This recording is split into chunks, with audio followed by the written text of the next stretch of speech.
आज आपण बघणार आहोत नैवेद्यासाठी गोड वरण। एक वाटी तूर डाळ घेतलेली आहे मी, ती आता स्वच्छ धुवून घेऊया आपण। ही डाळ धुवून घेतलेली आहे, पाणी घातले आणि आता हळद घालून घेऊया।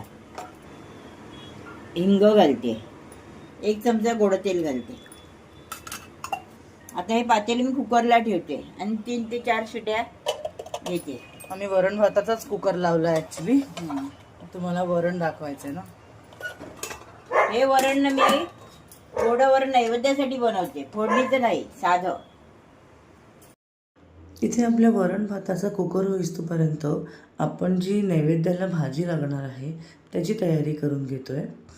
ही ओल्या पावट्याच्या दाण्यांची भाजी आहे। आपल्या चॅनलला आपण ऑलरेडी अपलोड केली आहे, तुम्ही नक्की बघा। आज आपल्या मेन्यूमध्ये आहे गोड वरण भात, ओल्या पावट्याच्या दाण्यांची भाजी, शिरा आणि पापड।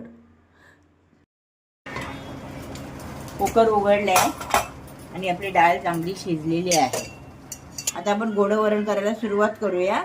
वाटण करते, खोबरं घेतले ओलं आणि त्यात जिरं घालून घेते। हे खोबऱ्याचं वाटण झालेलं आहे, जिरं खोबऱ्याचं। आता आपण डाळ जरा घोटून घेऊया, छान शिजलेली आहे। आता मी दुसऱ्या पातेल्यात त्याला घेते, मोठ्या पातेल्यामध्ये। या वरणाला ना फोडणी नसते द्यायची, तेल वगैरे शिजतानाच घातलेलं आहे, हिंग, हळद। आता खोबरं आणि जिरं फक्त घालूया आपण। आम्ही आता मीठ घालून घेते आणि एक उकळ काढते मी। आपलं वरण रेडी झालेलं आहे।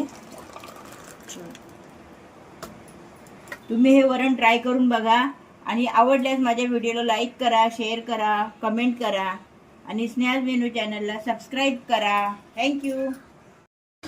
ही स्वीट अँड सिंपल नैवेद्याचं ताट आमचं रेडी आहे।